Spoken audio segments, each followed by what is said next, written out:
Hey everybody, this is now just the newest update video. Most of you know, or many of you know, that yesterday, Tuesday, the provincial government rolled out some new restrictions, and obviously that has some impact on what we're doing as a church family.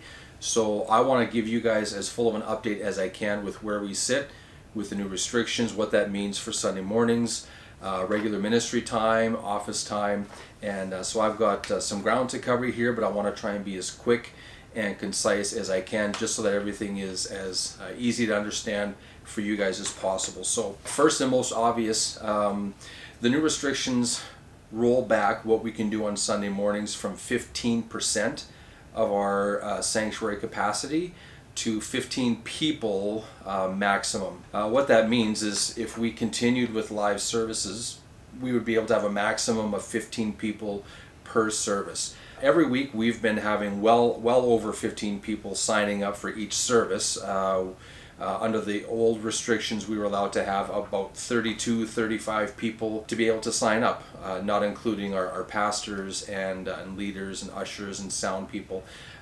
So that was what our other limitation was, and so that's rolled back to 15. But previously we were having as many people as our 32 to sign up, and so we felt that it was just not a good situation to put each of you in to have to compete for 15 slots at each service. I know that many of you are wanting to re-engage and reconnect and are trying to come as you are able to church, but we just felt it wasn't wise or helpful for you guys to feel that extra pressure of having to sign up early or to figure out your exact plans, because now that space is much more limited, people would have to be much more conscious about whether or not they could actually follow through with signing up or not, and if they signed up, are they actually going to be able to attend anyway. We felt it was best for the time being, for the minimum of the next 3 weeks, to do online services only.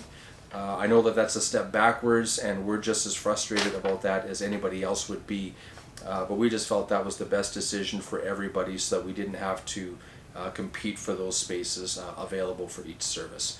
So we're going to have online church, and it's going to be one service every week, and that service is going to start, it's going to be broadcast online at our original service time, which was 10:30 a.m. So at 10:30 a.m. each Sunday for the next 3 weeks minimum. We don't know how these restrictions are going to go. We've been told 3 weeks minimum by our provincial government. So that's unfortunately the best case scenario that we can give you. There's a possibility that it goes longer, but we're saying for a minimum of the next 3 weeks, beginning this Sunday, having one church service online, starting at 10:30 a.m. And we are giving our worship teams the next 3 weeks plus the chance to back away from leading worship ministry. Everybody's having a difficult time walking through these days, and so we didn't want the extra pressure on our worship teams to have to carry through with leading, especially with the added dynamic of people not being there live. So for the next 3 weeks minimum, we're going to be having YouTube worship playlists that we're going to have set ahead of time that are going to begin broadcasting at 10:30 a.m. for church, and then at 11 a.m. we're going to post our Sunday message for you to watch at home. So that's going to be for the next 3 weeks, and then we're going to see how the restrictions change, if at all, after those 3 weeks. Like all of you, we are hoping that it's going to be no more than 3 weeks, but again, as in the past, we're not sure how things are going to go after those 3 weeks. So we just want to make you aware that we're saying 3 weeks, but it may end up being longer depending on what the provincial government does at that time. So a couple of other things that affects how we're doing what we're doing. As far as midweek programming, we have men's study on Tuesday evenings, and that's been happening at Rogers House. We're going to figure out the next step for that. Because outdoor gatherings are now limited to no more than 5 people and no more than 2 households. That would allow for men's study to resume at the church.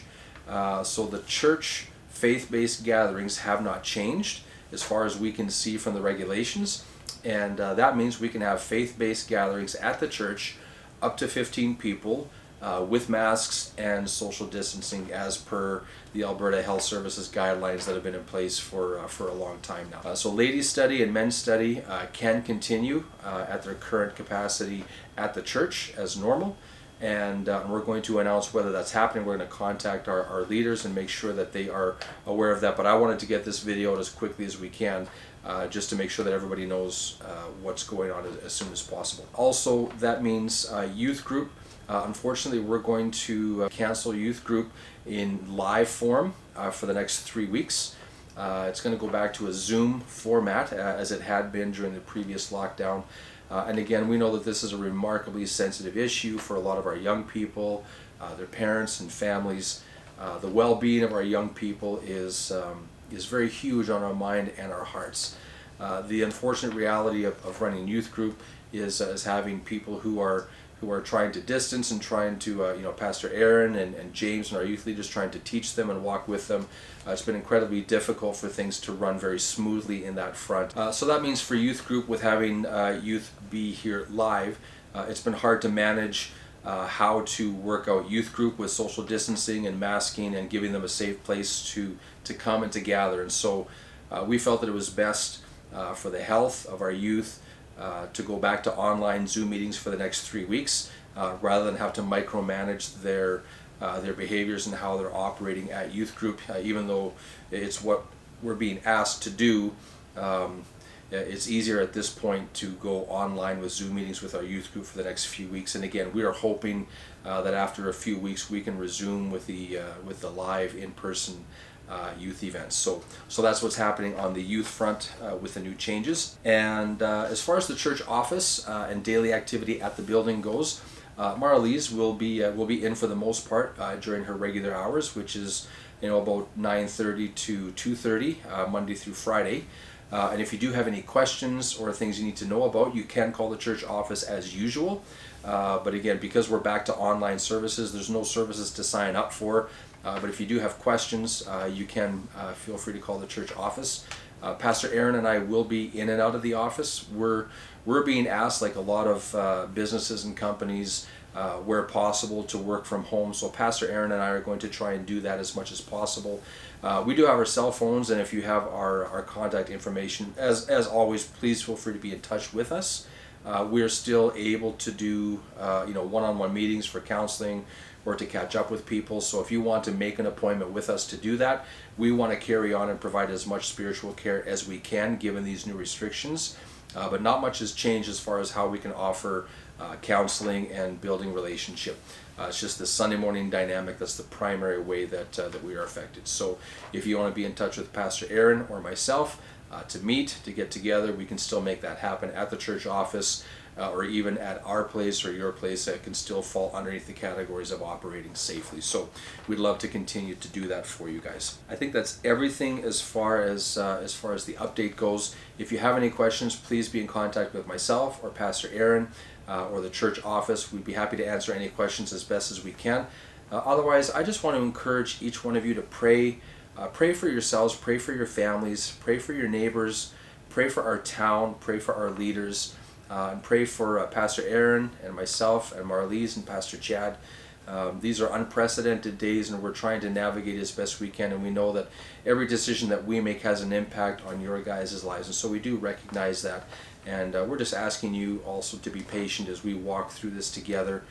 We know that everybody has a different view or opinion on how things can happen best. We're trying to do the best we can, but if you do have any comments or suggestions, we welcome you to get in touch with us. We love you guys. Thank you so much for tuning in, and we hope to see you online starting this Sunday. And if you need to, reach out to us, and we'd love to help you in any way that we can. Thanks, everybody, and God bless.